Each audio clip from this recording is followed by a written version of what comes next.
Amen. Alors tu vas prendre ta Bible avec moi dans Philippiens chapitre 4, versets 6 à 7. Je vais saluer et bénir tous ceux qui sont venus ce matin, malgré le fait qu'il n'y a pas de voiture. Hein. C'est ça que les voitures sont rares. Certains ont marché pour être là. Toi qui as marché pour Dieu, que Dieu marche pour toi. Alléluia. Amen. Beaucoup de gens ont lié leur sort au sort du pays. Quand le pays va mal, ils vont mal. Quand le pays est au ralenti, ils sont au ralenti. Quand le pays est en crise, ils sont en crise. Quand le pays a Covid, ils sont enrhumés. Amen.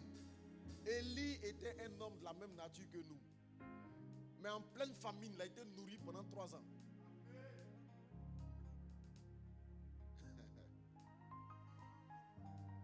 Philippiens chapitre 4. Tu entends ma voix? Verset 6 à 7. Lisons ensemble à 3. 1, 2, 3. Ne vous inquiétez de rien, mais en toute chose, faites connaître vos besoins à Dieu par des prières et des supplications avec des actions de grâce. Verset 7. Et la paix de Dieu qui surpasse toute intelligence gardera vos cœurs et vos pensées en Jésus-Christ. Amen. Acclamons la parole du Seigneur.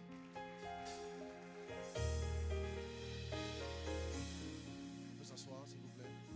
Sadia, on avait dit qu'on n'allait pas faire le direct, non? Pour économiser la batterie de la caméra. Ou bien tu filmes quoi, le message? Ah,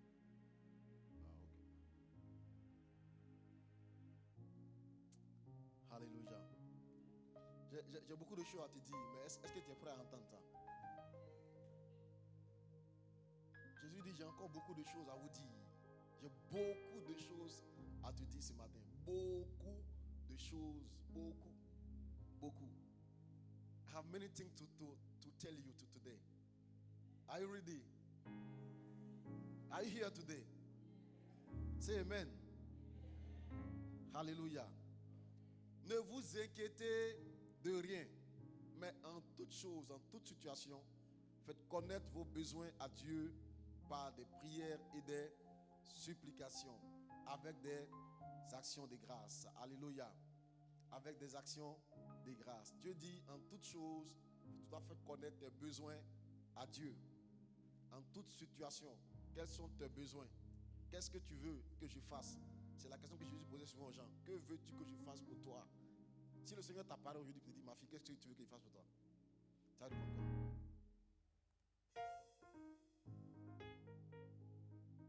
Tu vas répondre quoi? Si le Seigneur t'apparaît ce matin, tu sors de la douche comme ça, quand tu arrives dans la chambre, il est là. Il dit, ma fille, que veux-tu que je fasse pour toi? Bon, on reprend un peu comme si c'était le Seigneur. Reprends un peu. Toi, tu veux quoi? Quelqu'un est en train de sourire, il dit, hé, pasteur, pourquoi me tenter matin là?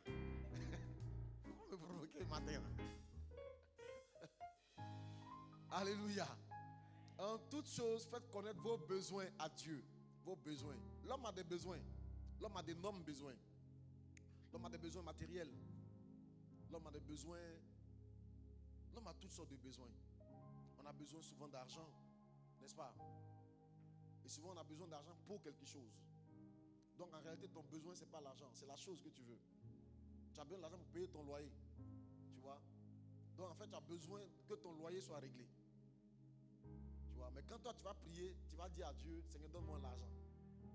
Alors que ton problème c'est pas l'argent, ton problème c'est ton loyer. Dieu dit fais connaître tes besoins à Dieu. Satan nous a fait comprendre que le principal besoin de l'homme c'est l'argent. L'argent n'est pas le principal besoin de l'homme. Non. Le principal besoin de l'homme c'est pas l'argent. L'argent n'est qu'un moyen de régler ses besoins. Amen. Voilà. Donc présente tes besoins à Dieu. Si ton besoin c'est un loyer, si ton besoin c'est une voiture, dis à Dieu que j'ai besoin d'une voiture. Et la Bible dit présente tes besoins à Dieu. Fais connaître à Dieu tes besoins. Mais quelqu'un me dit, mais Dieu sait tout déjà. Dieu connaît tout. Il est omniscient. Pourquoi tu dois lui faire connaître les choses? Parce qu'en réalité, Dieu prend plaisir. Dieu lui-même, il se rend amnésique des fois. Dieu sait tout. Mais il dit, il faut venir lui faire connaître tes besoins. Il faut venir expliquer tes besoins. De quoi tu as besoin? Dans ta vie, là, qu'est-ce que tu as décidé de mettre avant quoi? Vous pouvez avoir le même âge et puis ne pas avoir les mêmes besoins. Vous pouvez avoir sorti de la même famille et puis ne pas avoir les mêmes besoins. Alléluia. Donc, tu dois faire connaître tes besoins à Dieu. Et Dieu dit, tu dois le faire connaître par des prières, des supplications, avec quoi? Des actions de grâce. Donc, l'action de grâce ne vient pas pour faire connaître tes besoins à Dieu, mais l'action de grâce doit accompagner l'expression de tes besoins. Il dit avec des actions de grâce. Donc, c'est un bonus, un supplément que tu ajoutes. Tu as deux moyens de faire connaître tes besoins à Dieu. Il y a la prière et les supplications. Alléluia. La prière et les supplications. Les deux choses te permettent de faire connaître tes besoins à Dieu. Dieu dit, une fois que tu as exprimé tes besoins à Dieu par la prière et par les supplications, tu dois aussi ajouter des actions de grâce. C'est-à-dire que tu dois commencer à remercier Dieu comme si tu avais déjà obtenu ce qu'il t'a donné. Alléluia. Tu dois pouvoir rendre grâce à Dieu, faire des actions de grâce. Les actions de grâce, ce sont des paroles. J'ai expliqué la dimanche dernier. Ce sont des danses, ce sont des chants, ce sont des mots de louange. Ce sont le fait de se mettre à genoux pour célébrer Dieu, lever les mains. Tout ça, ça permet de rendre des actions de grâce à Dieu. Donc, n'attends pas forcément de voir l'exaucement de tes prières avant de rendre des actions de grâce à Dieu. Alléluia. Les actions de grâce sont des choses qui doivent accompagner la prière. Oh oh. Est-ce que tu sais que la prière est une chose que Dieu trouve banale? Oui, oui. Jésus dit, quand vous priez, dites. Luc chapitre 18, verset 1. Quand vous priez, dites. Il n'a pas dit si vous priez. Non. Parce que pour lui, prier là, vous allez forcément prier. Il dit quand vous priez, dites notre Père qui est aux cieux. Quand vous priez. Donc il sait que vous allez prier. C'est pourquoi un homme qui ne prie pas, Dieu le prend comme un fou. Un chrétien qui ne prie pas excusez-moi, est quelqu'un de bête. Je me suis excusé, non? Alléluia.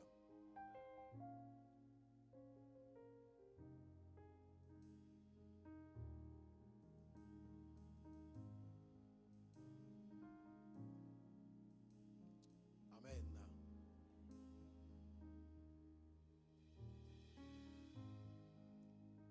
Isaïe chapitre 59, verset 16.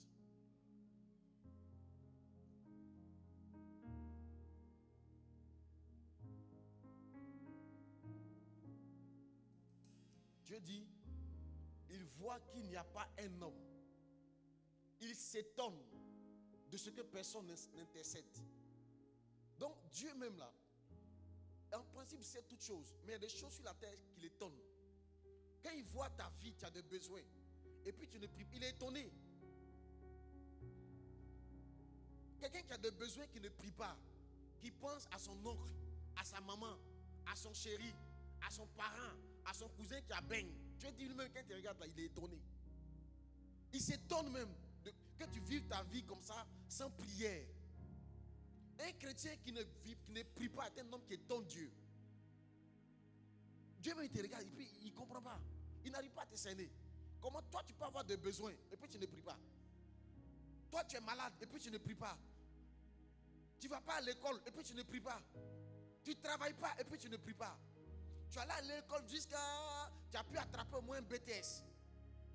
Mais même pour avoir début de commencement, de semblant, de stage, tu ne gagnes pas.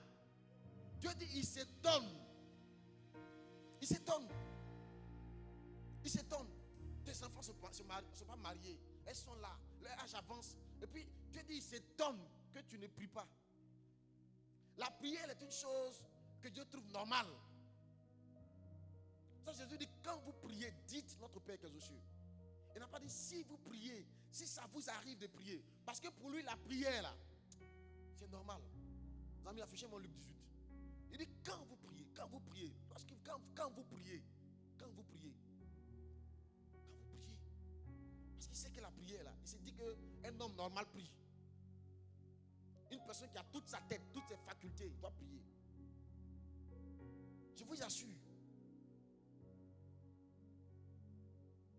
C'est une grande séduction C'était un grand accomplissement pour le diable. C'est quelque chose qu'il a réussi à mener les chrétiens à ne pas prier. Et les chrétiens abandonnent leurs besoins, abandonnent leurs needs, leurs besoins. Comme ça. Et ils sont là. Ils espèrent que ça va changer. Ils espèrent que ça va aller. Ils sont liés à la providence. D'autres même sont liés à leur patron, à la situation du pays. Comme le pays va mal là, c'est pour ça que ma situation est comme ça. Donc c'est normal. Dieu dit, il te regarde et puis il s'étonne. Alléluia. Ne vous inquiétez de rien. Mais en toute chose, faites connaître vos besoins. Vos besoins. De quoi as-tu besoin ce matin? De quoi as-tu besoin? Par des prières et des supplications. La plupart des chrétiens qui prient, les chrétiens normaux, prient. Il y a une deuxième chose qu'ils ne font pas, qui font qu'ils ne connaissent pas l'exaucement. Ce sont les supplications. Et c'est de ça que je veux te parler ce matin. Une clé très puissante, un des plus grands mystères de la vie chrétienne, une des plus grandes révélations, quelque chose que Jésus a enseigné, mais d'autres nous sommes passés à côté. On n'a pas fait attention. Amen. Dis avec moi les supplications. Ne vous inquiétez de rien, mais faites connaître vos besoins à Dieu par des prières et des supplications. Donc peut-être que si jusqu'à présent tu n'as pas été exaucé, c'est parce que tu n'as pas abordé le volet supplication avec Dieu. Tu as prié pour des sujets.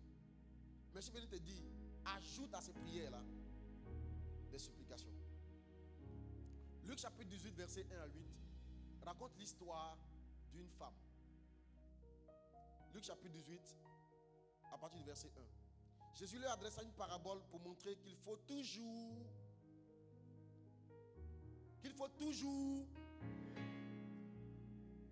Amen. Donc c'est ce qu'il disait tout à l'heure là. Dieu s'étonne quand quelqu'un ne prie pas. Mais le texte l'a dit, il faut prier, pas de temps en temps. Il faut prier toujours. Toujours peut être scindé en deux. Il y a tout et puis il y a jour. Donc c'est tous les jours. Il faut prier tous les jours et ne point se relâcher. Prier tous les jours et ne point se relâcher est un indice de la supplication. Amen. C'est une partie de la supplication. Il dit, il y avait dans une ville un juge qui ne craignait point Dieu et qui n'avait d'égard pour personne. Un juge qui ne craignait point Dieu. Il s'en foutait de Dieu. Ce n'était pas un juge normal. La Bible l'appelait un juge inique. Donc un homme méchant, mauvais. Un juge corrompu. Vous savez qu'un juge sur la terre, le pouvoir judiciaire est séparé du pouvoir politique. Donc un juge là, il ne rend de compte à personne. Il applique la loi. Même si c'est l'enfant d'une autorité qui est là, un juge peut appliquer la loi. Même s'il est face même à une autorité, un juge peut appliquer la loi. Un juge, il ne rend de compte à personne. Il tranche les affaires à son âme et conscience. Alléluia. Il a prêté ses mains pour ça. Il a les pleins pouvoirs de vie et de mort. Il peut condamner quelqu'un à perpétuité. Il peut condamner quelqu'un à 20 ans. Il peut décider de relâcher quelqu'un. Il peut décider de celui-là, il va plutôt aller faire des travaux forcés, des travaux d'intérêt général. Il peut décider de séparer, prononcer une séparation d'un couple. Il peut trancher que toutes les affaires d'un couple vont chez la femme. Et puis l'homme s'en va à la maison sans rien. Un juge est quelqu'un de puissant. Ce juge-là, il dit, il ne craint pas Dieu. Et puis il s'en fout des gens.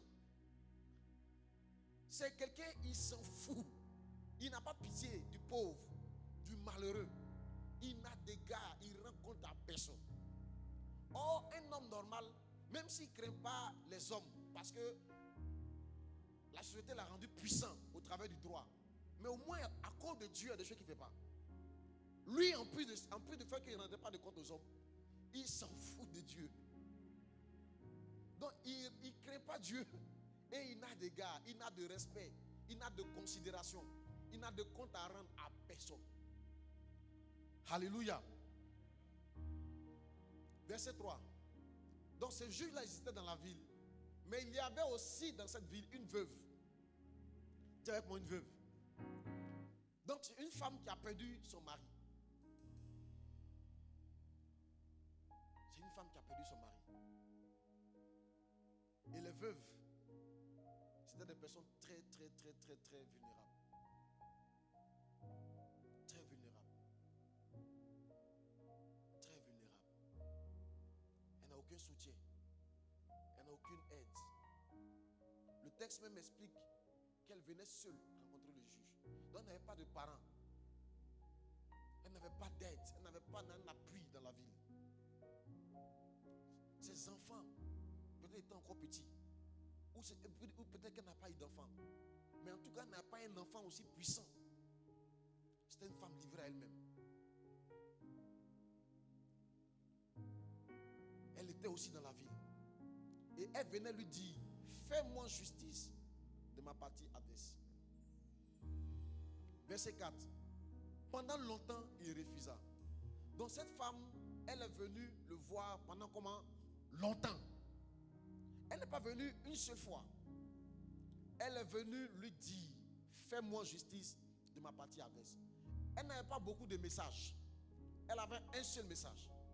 Fais-moi justice de ma partie adverse. Elle a fait ça pendant longtemps. La prière de supplication, ce n'est pas quelque chose qu'on commence et puis qu'on abandonne. Jésus dit, il donne cette parabole-là pour montrer qu'il faut toujours prier. Elle ne priait pas pour beaucoup de choses. Elle ne multipliait pas beaucoup de paroles. Peut-être même qu'elle ne comprenait pas français. Mais ce qu'elle savait dire là, c'est fais-moi justice de ma partie adverse. Elle venait tous les jours répéter les mêmes phrases auprès du juge. Le même jour, quand elle le voit dans le parking, elle lui dit ça. Quand elle vient au bureau, elle lui dit ça. Des fois, elle vient, le gars est là, on dit, il ne peut pas recevoir. Elle attend. Dès qu'il sort là, elle attrape. Monsieur les juges, fais-moi justice de mon terrain là. Elle avait quel seul message? Un seul message. Pendant longtemps, pendant longtemps. Cet homme a refusé pendant longtemps. Elle aussi, elle a insisté pendant longtemps. Cet homme a dit non pendant longtemps. Elle a persévéré pendant longtemps. Cet homme était inique, méchant, il n'avait pas d'égard pour les gens pendant longtemps. Mais cette femme a continué à lui répéter la même phrase pendant longtemps. La prière de supplication, ce sont des prières qu'un homme commence et il maintient la même prière pendant longtemps. Il maintient la même prière, la même cadence, le même rendez-vous, les mêmes heures de prière, la même phrase, le même but, la même volonté, la même détermination pendant longtemps. Pendant longtemps. Elle a fait ça pendant longtemps. Mais il dit en lui-même, il a fini par dire en lui-même, quoique je ne craigne point Dieu et que je n'ai d'égard aux personnes. Lui-même, il reconnaît ça. Verset 5. Néanmoins, parce que cette veuve m'importune, je lui ferai justice, afin qu'elle ne vienne pas sans cesse me rompre la tête. Je vous ai dit que le mot importuner, c'est le mot anadoia. Parce qu'elle me dérange, parce qu'elle ne me laisse pas tranquille, parce qu'elle ne me donne pas ma paix, parce qu'elle ne me laisse pas en paix, je vais lui faire justice pour qu'elle ne vienne pas sans cesse me rompre la tête. Rompre la tête, c'est écraser la tête. C'est une des promesses que Dieu a données à Satan. Une des malédictions que Dieu a données à Satan dans Éden, dans le jardin d'Éden. Dieu dit à Satan, parce que tu as fait ce que tu as fait, je vais mettre inimitié entre toi et la femme, entre sa postérité et ta postérité. Celle-ci t'écrasera la tête. Celle-ci te rompra la tête.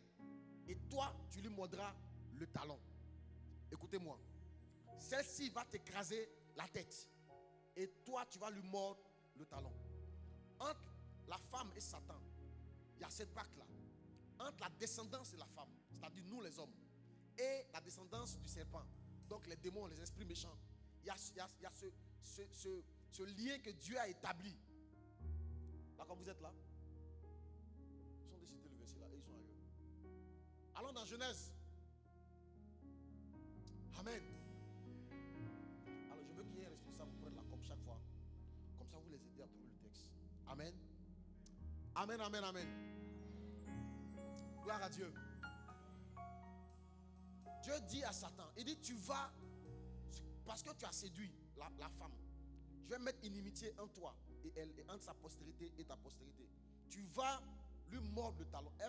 Sa postérité va t'écraser la tête. Et toi, tu vas lui mordre le talon. Donc, écraser la tête du serpent, hein?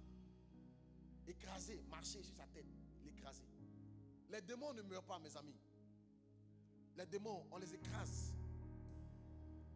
Dans la tête de quelqu'un, il y a ses pensées. Dans la tête de quelqu'un, il y a ses stratégies. Dans la tête de quelqu'un, il y a ses plans, ses idées. Dans la tête du serpent même, il y a ses dents, il y a son venin. Dieu dit à la femme, ta postérité va écraser la tête du serpent. Il dit, et lui, il va te blesser le talon.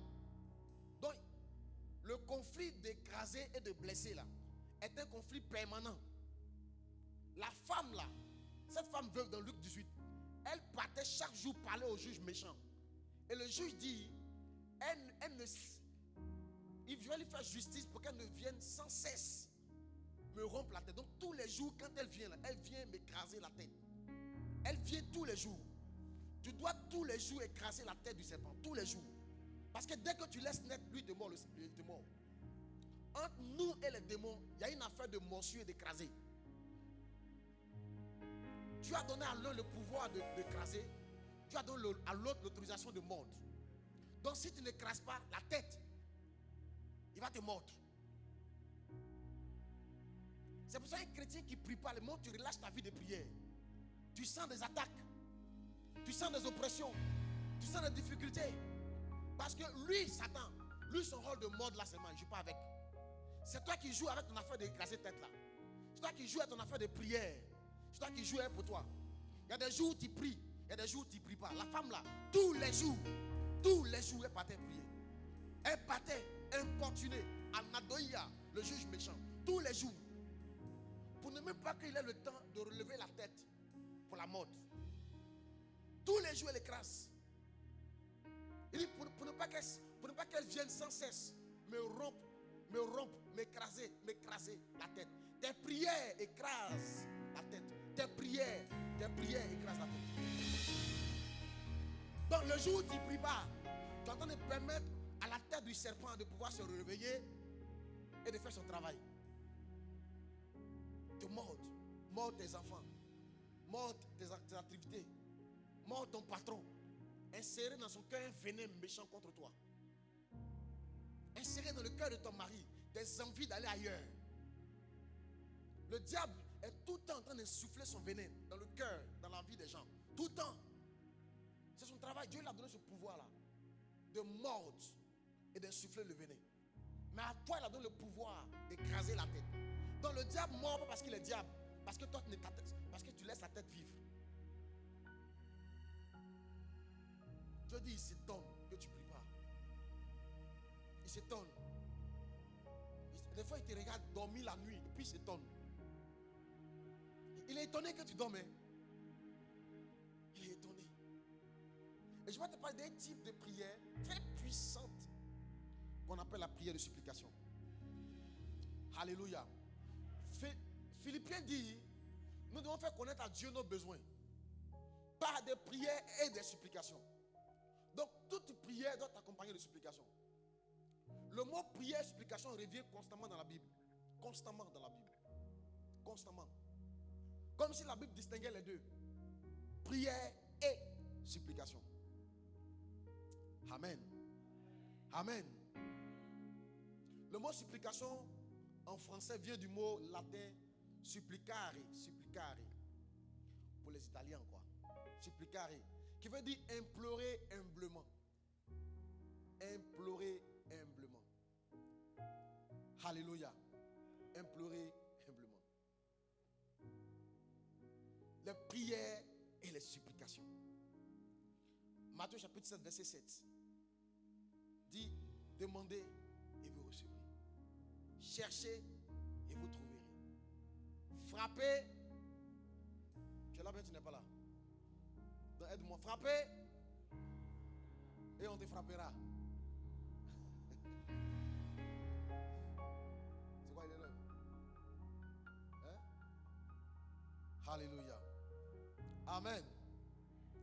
Amen. Ah, Seigneur, donne-moi de rentrer dans le message. Je ne suis pas encore entré dans mon message en fait. Je suis en train de te préparer.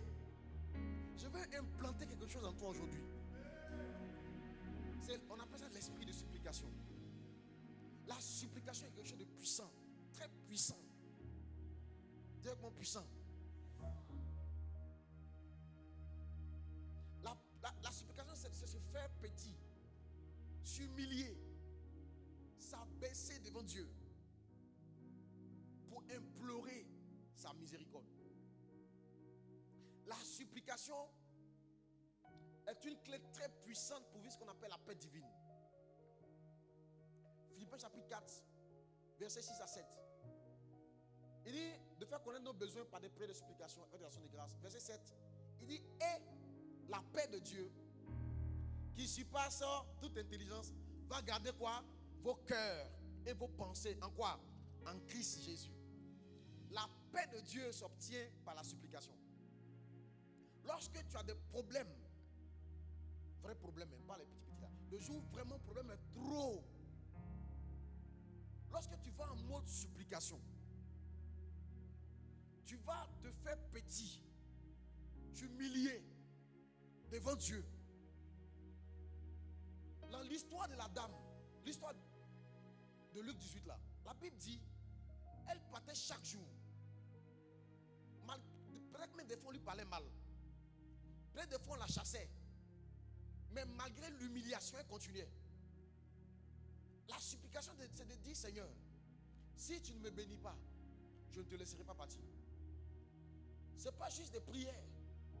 C'est un engagement que tu prends pour aller devant le trône jusqu'à ce que tu obtiennes gain de cause. C'est une prière permanente. La supplication est une prière aussi où on s'humilie. On s'humilie.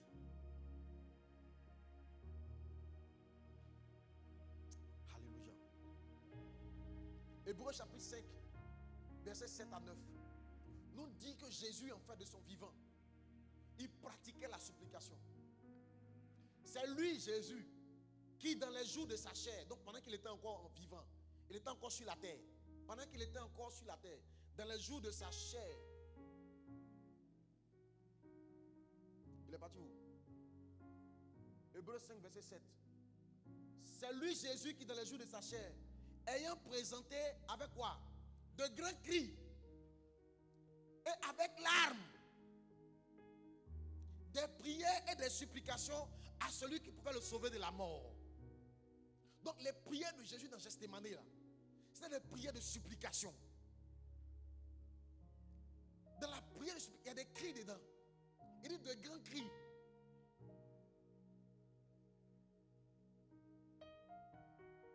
De grands cris. Il y a des larmes dedans. Des larmes. Oh mon Dieu. Oh mon Dieu.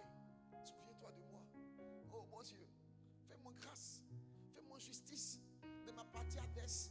La Bible dit dans Luc chapitre 18, le verset de la femme là. Elle parlait chaque jour. Et à la fin du texte, Luc chapitre 18, la Bible dit, regardez comment parle le juge unique. Et Dieu qui est votre Père, ne rendra-t-il pas justice? Entendez ce que dit le juge unique. Je vous le dis, il leur fera probablement justice. Mais, non, verset 7, mes amis. Il est quitté de 6, il est parti à 8. Il dit, et Dieu ne fera-t-il pas justice à ses élus, qui crient à lui nuit et jour? Dieu ne fera-t-il pas justice si tu vis une situation d'injustice Où normalement tu allais à l'école jusqu'à... Normalement tu dois travailler. Mais les autres travaillent, mais toi tu ne travailles pas. Tu vis ça comme une injustice. Tu es belle, tu t'entretiens bien, tu es propre, tu sens bon. Mais depuis, il n'y a aucun garçon qui t'approche. Donc quand tu vis ça comme une injustice. Tes amis même qui gazent, qui ont plusieurs gars, elles se marient. Toi qui te consacres et que tu es pur là, depuis là, il n'y a même pas quelqu'un qui fait psst. Tu peux vivre ça comme une injustice.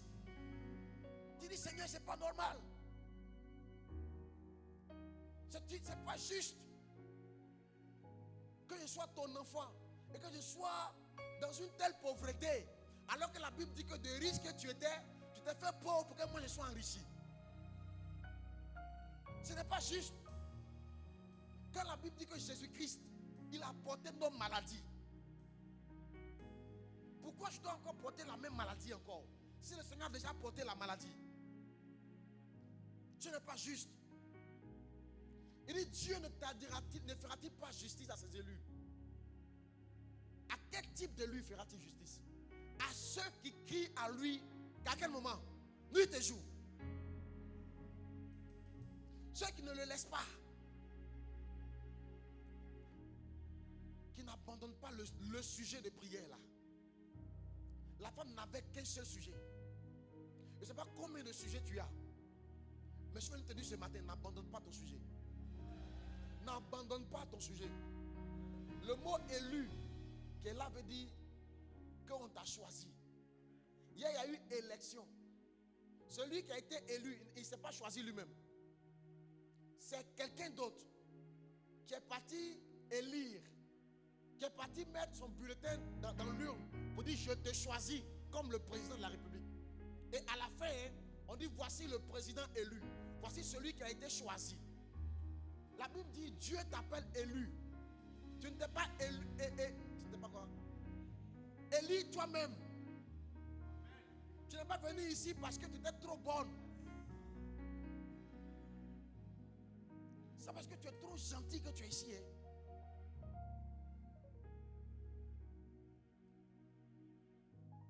y a des jeunes de ton âge dans des sectes. Il y a des gens qui sont nés depuis le ventre de leur maman, on les a initiés à la sorcellerie. Il y en a qui sont nés qui ne connaissaient pas Christ, qui sont morts dans la sorcellerie. D'autres ont connu des accidents. Dieu a pris le temps de te garder jusqu'à ce que tu te convertisses. Et il a utilisé toutes sortes de moyens pour t'amener à lui. En fait, tu es un peuple élu. Tu es élu. Dans une sémence d'hommes, quand un homme va avec sa femme, il y a 500, au moins 500, combien de spermatozoïdes?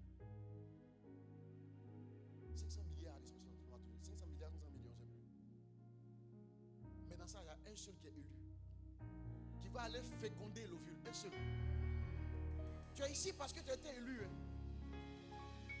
Où tu es, tu es élu. Et tu n'es pas une élue des hommes, tu es une élue de Dieu. Donc Dieu t'a élu. Et Dieu te donne l'assurance que, parce que lui t'a élu, si tu viens supplier pour une chose, il ne va pas tarder. Il dit, voyez ce que je dis, le juge unique. Et Dieu ne fera-t-il pas justice? Luc 18, verset 6. Dieu ne fera-t-il, verset 7. Ne fera-t-il pas justice à ceux qui crient à lui nuit et jour? Et tardera-t-il à leur égard?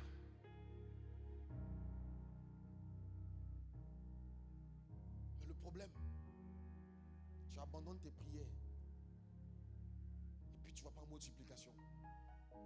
Hébreu dit Jésus, pendant son vivant, les nuits quand il s'est retiré dans le désert pour aller prier là, il partait prier, supplier Dieu par des grands cris et des larmes pour son ministère. Toi, on t'a amené sur une cellule. Tu n'as pas compris que c'est au prix de larmes, de grands cris que la cellule va prendre, que les âmes vont venir, que les gens vont se convertir. Cette nuit, j'ai poussé des grands cris pour mes enfants. Pour mes enfants. Je n'ai pas compris comment ça marche. La vie chrétienne est une vie où Dieu t'appelle à la supplication. Tu dois supplier pour tes enfants. Supplier, supplier. Garde-les dans cette génération perverse. Garde-les, garde mon fils, garde son cœur, garde sa vie. La Bible dit que Job était un homme qui chaque fois faisait des sacrifices à Dieu pour ses enfants. Il suppliait Dieu. Vous dites, Seigneur, s'ils ont péché contre toi, pardonne-leur. C'est des jeunes. Et Dieu dit que Dieu dit à Satan, je n'ai jamais trouvé un homme sur la terre comme Job. Ceux qui pratiquent la supplication, c'est des gens qui intéressent le ciel. La Bible dit, vos prières doivent être accompagnées de supplication. Supplication. Jésus le pratiquait avec des larmes et avec des grands cris. Tu ne pries pas. Tu te contentes de Matthieu, la première partie de Matthieu 7,7. Demandez et vous recevrez. Donc quand tu demandes que ça ne vient pas, tu abandonnes. Mais il y a une autre dimension, on dit cherchez et vous trouverez. Le mot chercher, c'est le mot supplication. Parce que supplier, c'est rester devant le trône jusqu'à ce que tu reçoives la clé. Pourquoi la Bible dit dans Philippiens 4,7 que lorsque tu vas prier et supplier, la paix de Dieu va venir? Parce que c'est dans le calme et la confiance se trouve ta force. Lorsque la paix n'est pas là, lorsque tu es troublé, lorsque tu es stressé, tu es angoissé, tu ne peux pas entendre Dieu. Tu ne peux pas recevoir ses solutions. La Bible dit que quand tu vas supplier Dieu, il va te donner la paix de Dieu. Quand tu vas aller en mode supplication, quand tu vas aller répandre ton âme devant Dieu. C'est ce que Anne a vécu dans 1 Samuel chapitre 1.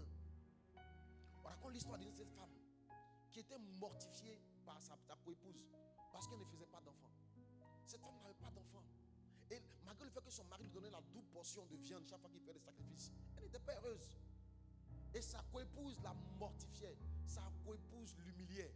Sa coépouse se moquait d'elle. La Bible dit qu'il y a une année là où elle est partie au temple. Elle allait reprendre son âme devant Dieu.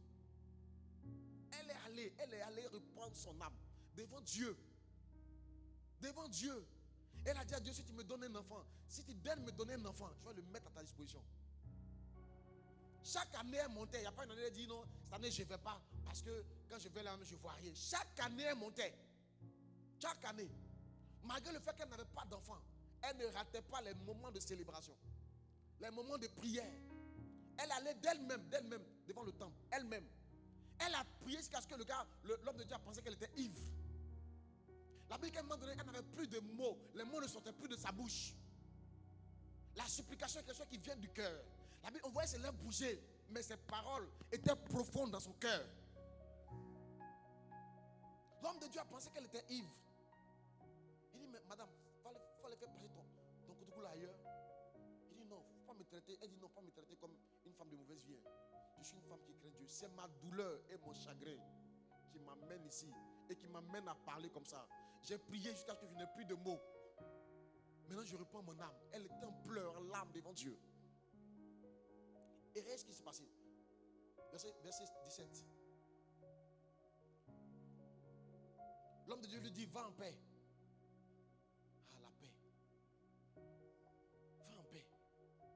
Et que Dieu, le Dieu d'Israël, exauce la prière. La paix précède l'exaucement. Il lui a d'abord donné la paix avant l'exaucement. Parce que quand tu es troublé, quand tu es apeureux, quand tu as une situation, puis tu vis dans la peur, Dieu ne peut pas intervenir. En fait, tu ne peux pas voir même les solutions de Dieu. Des fois, elles sont juste devant toi, mais tu ne peux pas les entendre à cause de l'angoisse. On est devant te mettre en prison. Peut-être tu dois 250 millions. Quand tu regardes toute ta famille jusqu'à maintenant, si tu vends tout le monde même là, ça ne fait même pas 25 millions. Quand tu vends tous tes biens, y compris même tout ce que tu as, ça ne peut même pas valoir. Toi-même, tu n'as jamais eu même 1 million depuis que tu existes. Donc des fois, tu peux avoir des problèmes, des tonnes de problèmes. Et ça te vole, la première chose que ça te vole, c'est ta paix. L'homme de Dieu lui dit, va en paix. Va en paix. Et que le Dieu d'Israël exauce la prière que tu lui as adressée. Verset 18. Elle dit que ta servante trouve grâce à tes yeux. Cette femme s'en alla, mangea, et son visage ne fut plus le même. C'est-à-dire, quand la paix est venue, dans son âme, la prière de supplication, les pleurs que tu verses, fait que Dieu te décharge ton fardeau et il te communique la paix. Quand tu te lèves,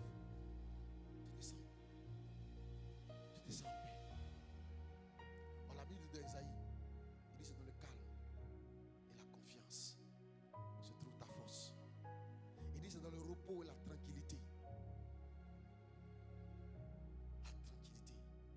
dois d'abord retrouver ta tranquillité. Dieu dirait calme, reste tranquille. Et ne vous inquiétez pas de rien. Tu dois d'abord précéder, ça va venir, la paix doit venir. Il dit quand tu vas prier, Dieu, la paix de Dieu qui surpasse toute intelligence va garder ton cœur. Ton cœur, c'est ton esprit. Ton cœur, c'est ce que la Bible appelle ton esprit. Et quand tu seras en train de chercher, tu vas prier. Mais quand tu vas aller en mode chercher, Seigneur, je t'en supplie, fais grâce. Donne-moi de régler ce problème. Regarde cette dette et tends ta main. Seigneur, je n'ai que toi. J'ai foi en toi. Oh mon Dieu. Oh mon Dieu. Tu as dit, tu donneras la Syrie à ma rançon. Seigneur, tu dis qu'en Jésus-Christ, il n'y a plus de condamnation. Même la condamnation de la justice ivoirienne, elle ne suffit plus devant moi. Tu cites les lois bibliques. Tu rappelles à Dieu sa mémoire. Tu plaides ta cause. Et un moment donné, le Seigneur va te donner la paix du cœur. Et quand la paix va venir, l'intelligence de Dieu va se présenter à toi. Dieu va commencer à te montrer. Tu vois, tu dois faire ceci. Si tu fais cela, ça va marcher. Tu as fait comme ça. Tu as fait comme ça. Le deuxième niveau, c'est le niveau chercher. Dieu va te commencer. Quand tu cherches Dieu, il va se révéler ta face. Il va te montrer. Tu dois faire ceci. Tu dois arrêter de faire cela. Commence à faire comme ça. Tu sais, chaque fois que tu vas prier Dieu pour quelque chose de très important, il va commencer à te montrer des solutions. Et les solutions viennent quand la paix vient. Quand la paix vient. Tu veux voyager. Depuis tu as échoué plusieurs fois. Quand tu vas aller en mode supplication, à un moment donné, quand le Seigneur va venir à toi, il va te donner la paix. Il va te montrer les pistes. Fais comme ça. Fais comme ça. Prépare tes documents. Fais comme ça. Fais comme ça. Ne fais plus comme ça. Fais comme ça. Tant que tu vas être troublé, tu vas être excité, tu vas être apeureux, tu ne peux pas voir les solutions de Dieu. C'est pourquoi quand tu supplies Dieu, il t'envoie sa paix. Dans cette situation de notre pays où les gens vivent dans la peur, que Dieu te donne sa paix ce matin. Tu vas voir que si la paix de Dieu vient dans ton cœur, tu peux te rendre compte que dans cette situation, toi tu peux tirer ton épingle de jeu dedans. Dans cette situation-là, il y a de l'argent à se faire. Tu n'as pas compris. Dans cette situation-là, où les gens ne sortent pas, il y a des gens qui ont fait provision. Donc, c'est-à-dire que tu aurais pu vendre des choses. Toi, tu as vu seulement, oh, ils vont nous tuer. Oh. On dit, il n'y aura pas d'élection. Oh. Le pays va se gâter. Oh. Tu t'es arrêté à tout ce qui est esprit de peur. Tu as laissé le serpent te mordre.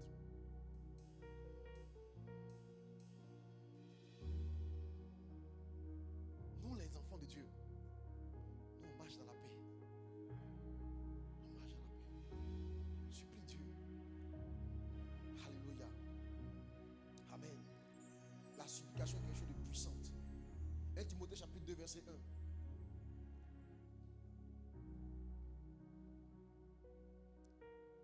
J'exhorte donc avant toute chose à faire des prières et des supplications, des requêtes, des actions de grâce pour tous les hommes. Pour tous les hommes. Tous les hommes, tous tes enfants, tous tes parents, tous tes collègues, ton mari, supplication. Prière et supplication. Tu as beaucoup prié, maintenant va en mode supplication. Va supplier Dieu pour son âme. Que Dieu ait compassion de lui. Que Dieu fasse grâce. 1 Timothée 5,5 parle encore de prière et de supplication. Celle qui est véritablement veuve et qui est demeurée dans l'isolement met son espérance et persévère nuit et jour dans les supplications et les prières. Alléluia. Jérémie 7, verset 7. Jérémie 7, 16 parle aussi de prière et de supplication.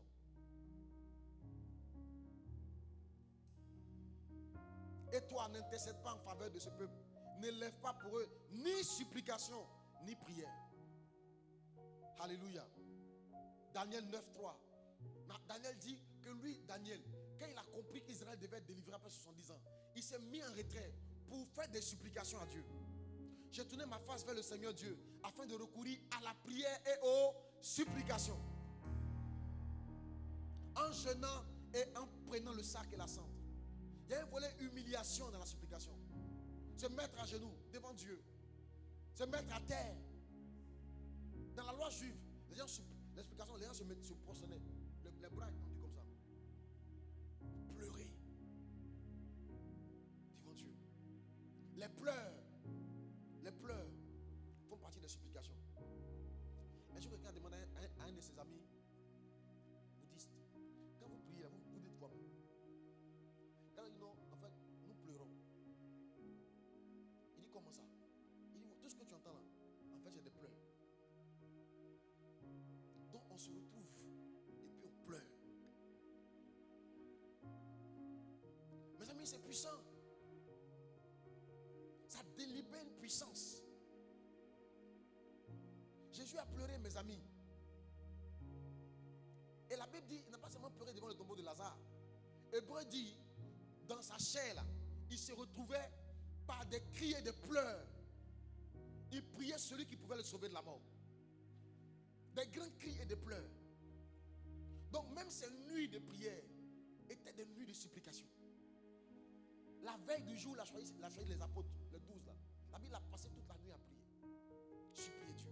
Montre-moi qui doit prendre. Montre-moi, je t'en supplie. Je ne veux pas me garer. Je ne veux pas me tromper. Prends celui qu'il ne faut pas. Montre-moi.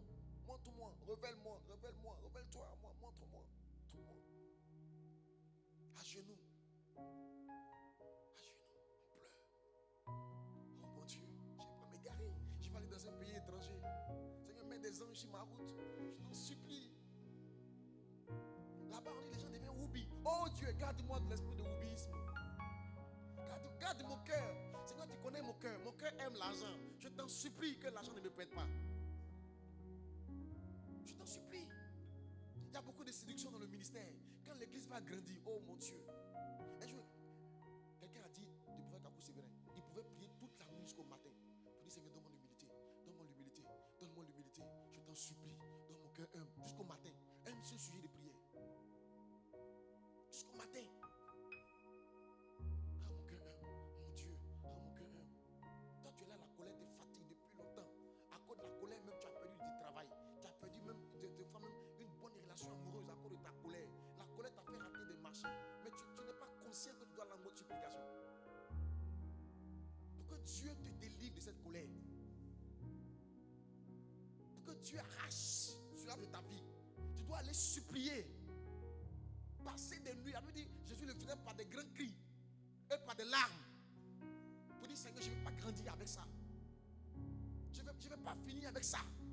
Je ne vais pas finir dans le chômage. Je ne veux pas. Je refuse de tout mon cœur. Je refuse. Dans le jeûne, dans l'humiliation. C'est des preuves de nourriture. Des fois, quand tu dis bonjour, on dit ta bouche sent. Ça fait des jours que tu n'as pas mangé. C'est pas grave. Tu sais ce que tu cherches. Quand le ciel te voit, le ciel entend ta voix. À cause des jeunes multipliés, tu finis par développer des gaz gastriques. Tu as des problèmes d'ulcère, tu as toutes sortes de choses. Le Seigneur voit, il voit ta peine. Sache que le Seigneur est un juge. La Bible dit, approchez-vous avec assurance du trône de quoi? De la grâce. Là, comme affiche le test. Approchez-vous avec assurance du trône de la grâce. Approchez-vous.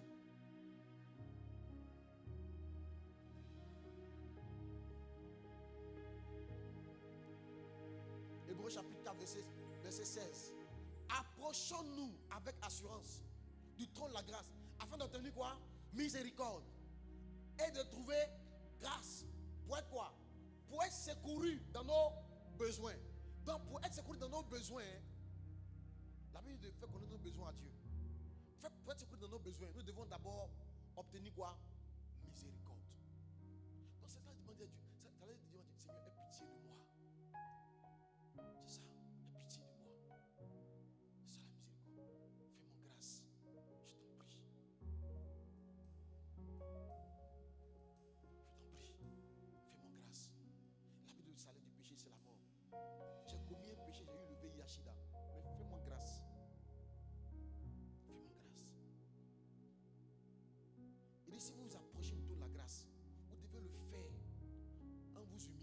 d'obtenir miséricorde et de trouver grâce.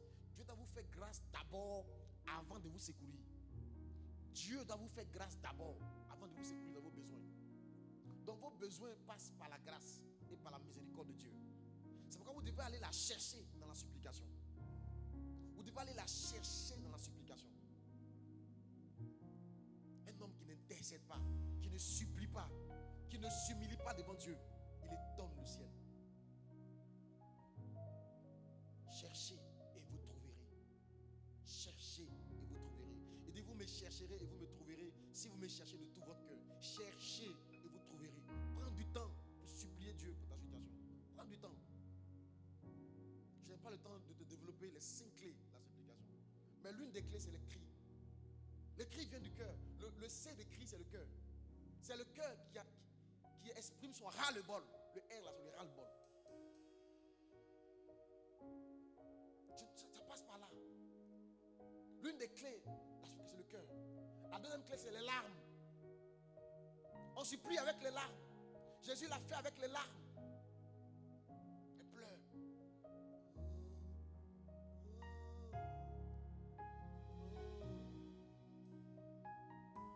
J'écris à toi.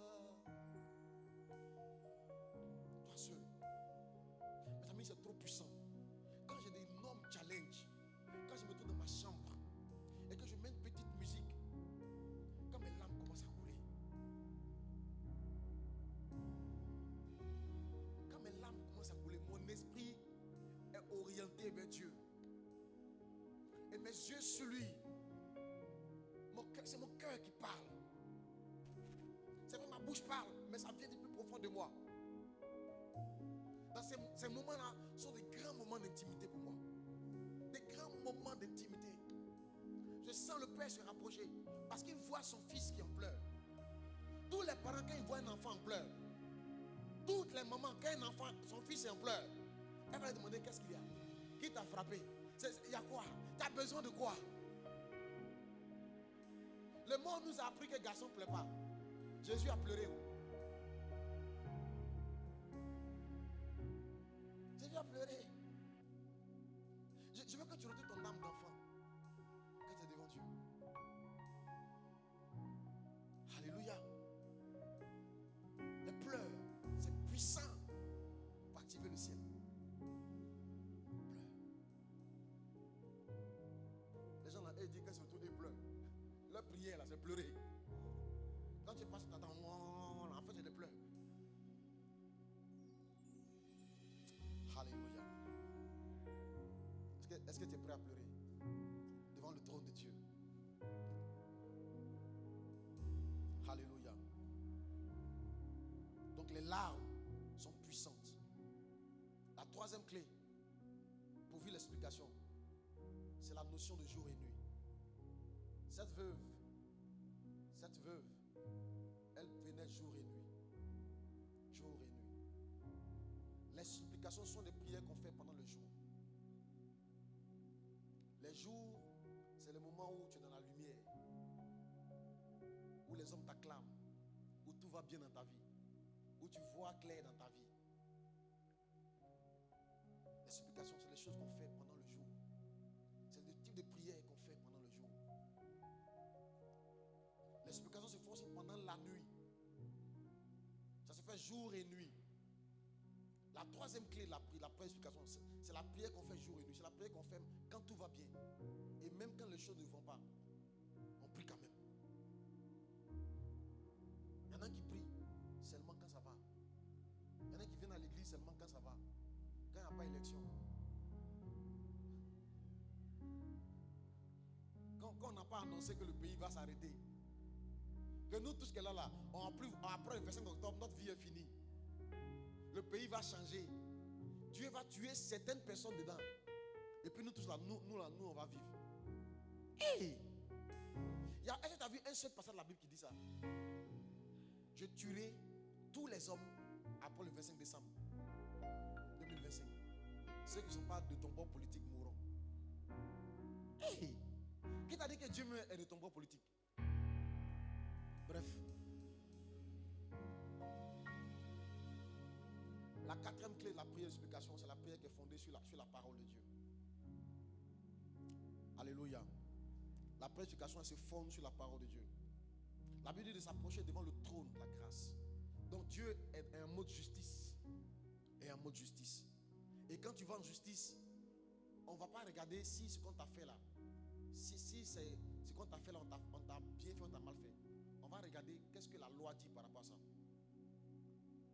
La prière de supplication, c'est la prière où quelqu'un vient avec la parole de Dieu. La parole de Dieu. Il s'appuie sur la parole de Dieu pour parler au juge. Alléluia. Amen. Il s'appuie sur la parole de Dieu pour parler au juge. La Bible dit que Jésus s'est présenté dans le temple, en réalité, avec le sang. Avec le sang. Et avec l'eau. L'eau, c'est la parole. Il n'est pas juste venu avec le sang. Il est venu avec le sang, mais il est aussi venu avec l'eau. Alléluia. Souvenez-vous dans l'Apocalypse, la Bible dit que nous avons vaincu Satan, l'accusateur de nos frères. Nous avons vécu par le sang de l'agneau et par la parole de notre témoignage. Donc, nous avons le sang qui nous a justifiés. Mais nous devons quand même venir avec la parole. Parce que c'est selon ce qui est écrit que Dieu va trancher. Dieu tranche toujours selon ce qui est écrit. Alléluia. Amen, amen. Dieu tranche toujours selon ce qui est écrit. Dieu tranche toujours selon ce qui est écrit. Dieu avait dit à un prophète d'aller dire à Zacharie qu'il allait mourir. Quand Dieu est venu dire à Zacharie qu'il va mourir, il avait dit à Zacharie, il allait devant Dieu pour dire Seigneur, il dit je vais mourir. Souviens-toi tout ce que j'ai fait. Non, c'est pas ce qu'on s'était dit. Tu as dit que si j'ai fait comme ça, j'ai fait comme ça. Maintenant on dit je vais mourir. Hey, Seigneur. Il avait dit à cause de ses prières et de ses supplications, Dieu l'a ajouté 15 ans encore. Dieu a tué le même prophète pour dire va dire à Zacharie, il ne va pas mourir. Il va avoir 15 ans. Dieu peut tuer la même bouche du prophète qui t'a dit que tu vas mourir cette année, qui t'a dit que tu vas vivre encore, tu vas voyager, tu vas travailler. Si malgré les mauvaises nouvelles qu'on t'a annoncées, toi-même tu peux aller supplier Dieu. Regarde ma voix. Les supplications sont basées sur la parole. Tu vas aller réclamer justice. Seigneur, tu as dit ceci, tu as dit cela. Pourquoi ma vie est comme ça? Pourquoi comme ça? Regarde mes parents qui ne te connaissent pas. Il faut que je sois béni. Tu dis que je suis la lumière du monde. Je dois éclairer ma famille. Regarde dans les ténèbres dans lesquelles je suis. Seigneur, ce n'est pas normal. La Bible dit que Dieu veut te rendre justice. Mais pour que tu fasses cela, tu dois venir à lui jour et nuit. Pour venir réciter les textes de loi. Tu dois venir plaider ta cause. Dieu est un juge. Et un juge, tant que tu ne portes pas plainte, il t'observe. Tant que tu ne viens pas porter plainte pour demander à ce que justice te soit faite, il ne te fera pas faire justice. Les choses ne sont pas faites naturellement. Dans cette vie, les choses ne sont pas. Il y a des gens qui ne paient pas le loyer naturellement. Il y en a qui ne paient pas crédit naturellement. En temps normal, l'apôtre en doit te donner. Mais ce n'est pas naturel pour les gens de payer crédit. Il faut les envoyer souvent en justice. Pour que le juge puisse te donner tes droits. Dieu est un juge. Mais toi, tu ne vas jamais en justice. C'est ça que tu ne pries pas. Et tu ne viens pas plaider et supplier. Pour que ta cause qui est juste.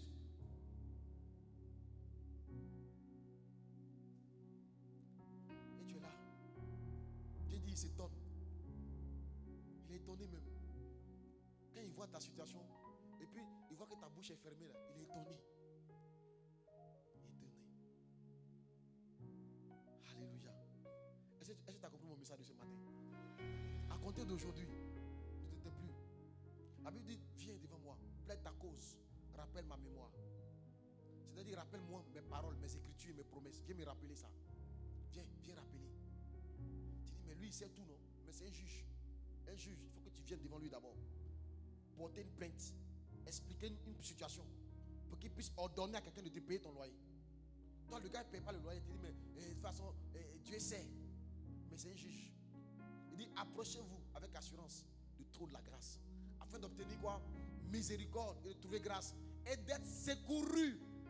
Pour que Dieu te secoue dans tes besoins. Tu dois t'approcher du trône pour être secouru. Amen. Amen. Alléluia. Amen. Acclame le Seigneur.